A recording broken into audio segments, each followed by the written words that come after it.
सर्द हवा चल रही है। हाथ जेब में चले जाते हैं, पैर सिकुड़ने लगते हैं। पूरा शरीर कहता है ठंड लग रही है।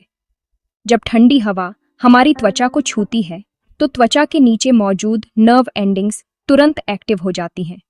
ये नर्व्स दिमाग को सिग्नल भेजती हैं कि तापमान गिर गया है। इसी वजह से हमारी त्वचा में झुरझुरी सी महसूस होती है और शरीर सिकुड़ने लगता है ताकि गर्मी बची रहे। यही शरीर की पहली प्रतिक्रिया है, खुद को ठंड से बचाने की कोशिश। लेकिन चेहरा वो खुला रहता है, हवा को सहता है, ठंड को महसूस करता है, पर शिकायत नहीं करता। वैज्ञानिकों के अनुसार चेहरे की त्वचा में खास तरह की रक्त वाहिकाएं होती हैं जो ठंड में सिकुड़कर गर्मी को बचाती हैं। कुछ शोध बताते हैं कि चेहरे की नसें और मांसपेशियां ठंड के प्रति ज्यादा सहनशील होती हैं, जिससे चेहरा बाकी शरीर की तुलना में ठंड को बेहतर झेल सकता है। यही वजह है कि हम बिना शिकायत के ठंडी हवा का सामना कर पाते हैं। तो सवाल यह नहीं है कि चेहरे को ठंड लगती है या नहीं, सवाल यह है कि वो ठंड को कैसे झेल लेता है। इसका जवाब विज्ञान में भी है और जीवन में भी। विज्ञान साफ कहता है, चेहरे में ठंड महसूस करने वाली नसें पूरी तरह मौजूद हैं।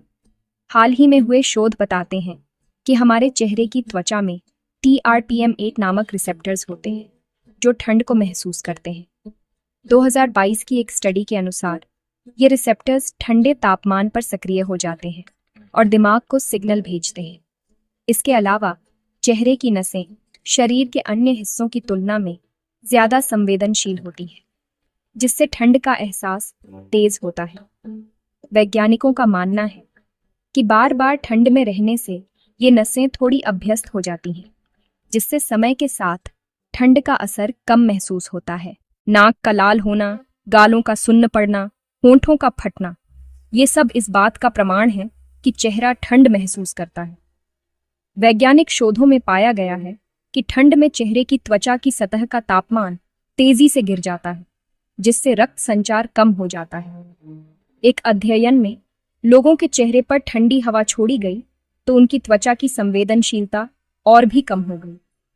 असल जिंदगी में आइस क्लाइंबर्स और ध्रुवीय इलाकों में रहने वाले लोगों के चेहरे पर अक्सर बर्फ जम जाती है, जिससे त्वचा को नुकसान भी हो सकता है। तो फिर सवाल बदल जाता है, हमें वो ठंड कम क्यों महसूस होती है? चेहरा शरीर का वह हिस्सा है जहां सबसे ज्यादा रक्त प्रवाह रहता है। क्यों? क्योंकि आंखें यहीं हैं, सांस यहीं से जाती है, दिमाग के सबसे करीब यही हिस्सा है। ज्यादा खून मतलब ज्यादा गर्मी। वैज्ञानिक शोध बताते हैं कि हमारे चेहरे की त्वचा में रक्त प्रवाह हाथों या पैरों की तुलना में कहीं अधिक होता है।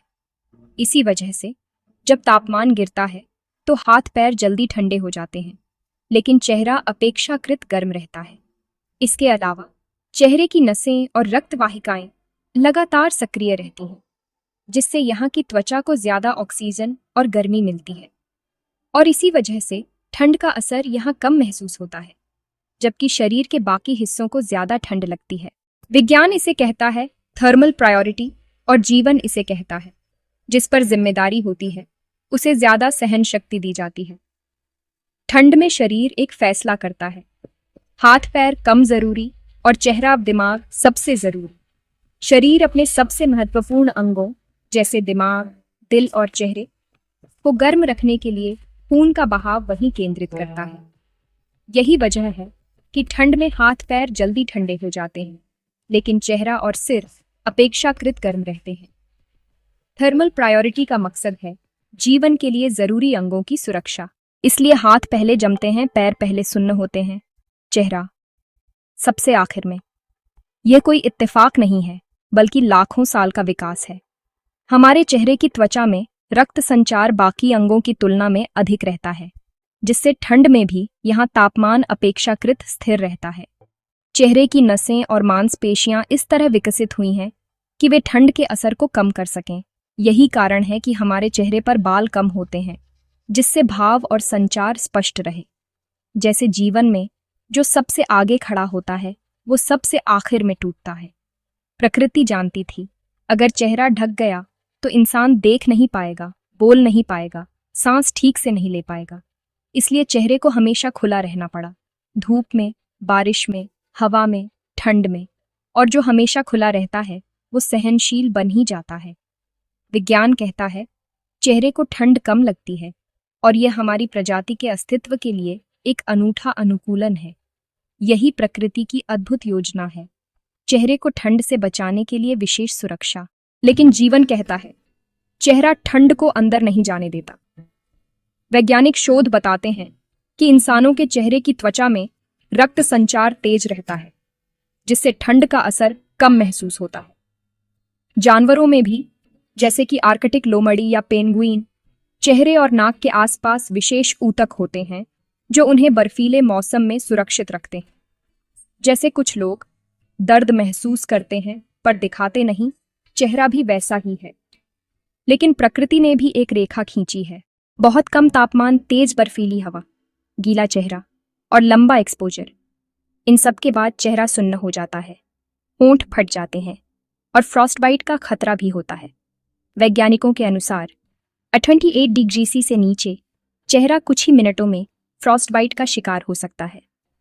1912 में दक्षिणी ध्रुव पर पहुंचे खोजकर्ताओं के चेहरे बर्फीली हवाओं से बुरी तरह झुलस गए थे। कुछ को स्थायी नुकसान हुआ।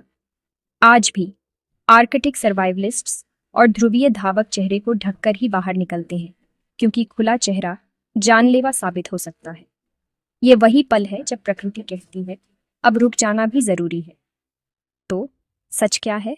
आम धारणा के विपरीत चेहरे को ठंड लगती है, लेकिन यह शरीर के अन्य हिस्सों की तुलना में ठंड को बेहतर संभाल सकता है। सच ये है कि चेहरे की त्वचा में रक्त संचार अधिक होता है और इसमें विशेष तंत्रिका तंतुएं होती हैं जो इसे ठंड के प्रति संवेदनशील तो बनाती हैं, लेकिन साथ ही यह जल्दी अनुकूल भी हो जाता है। इसलिए यह मिथक है कि चेहरे को ठंड महसूस नहीं होती। असल में चेहरा ठंड को महसूस करता है, पर उसे सहन करने की क्षमता अधिक होती है। विज्ञान कहता है ब्लड फ्लो, नसें, दिमाग। जब ठंडी हवा चेहरे को छूती है तो हमारी त्वचा की नसें सिकुड़ जाती हैं, जिससे ब्लड फ्लो कम हो जाता है और हमें ठंड कम महसूस होती है। दिमाग तुरंत प्रतिक्रिया देता है शरीर को बचाने के लिए। लेकिन जीवन कहता है जिम्मेदारी, सहनशीलता और चुपचाप सहना। जैसे शरीर ठंड में खुद को ढाल लेता है, वैसे ही हमें भी मुश्किल हालात में खुद को मजबूत बनाना चाहिए। ठंड हमें सिखाती है कि चुनौतियों का सामना धैर्य और साहस से करें। अगली बार जब ठंडी हवा आपके चेहरे से टकराए तो याद रखिएगा, विज्ञान और जीवन दोनों हमें सिखाते हैं सहनशीलता ही असली ताकत है। हमारा चेहरा सबसे ज्यादा खुला होता है और इसी वजह से ठंड का असर सबसे पहले और सबसे ज्यादा यही महसूस होता है। लेकिन चेहरे की त्वचा में मौजूद विशेष तंत्रिकाएं और रक्त संचार इसे ठंड के प्रति अलग तरह से प्रतिक्रिया करने में सक्षम बनाते हैं। हमने देखा कि कैसे शरीर के अन्य हिस्सों की तुलना में चेहरा ठंड को जल्दी महसूस करता है, लेकिन साथ ही यह खुद को नुकसान से बचाने के लिए भी तेजी से प्रतिक्रिया करता है। यही विज्ञान है। हमारा शरीर लगातार वातावरण के अनुसार खुद को ढालता रहता है। तो अगली बार जब आप ठंडी हवा में बाहर जाएं तो याद रखें, जो सबसे ज्यादा खुला होता है वही सबसे ज्यादा सहता है और सबसे पहले प्रतिक्रिया भी करता है।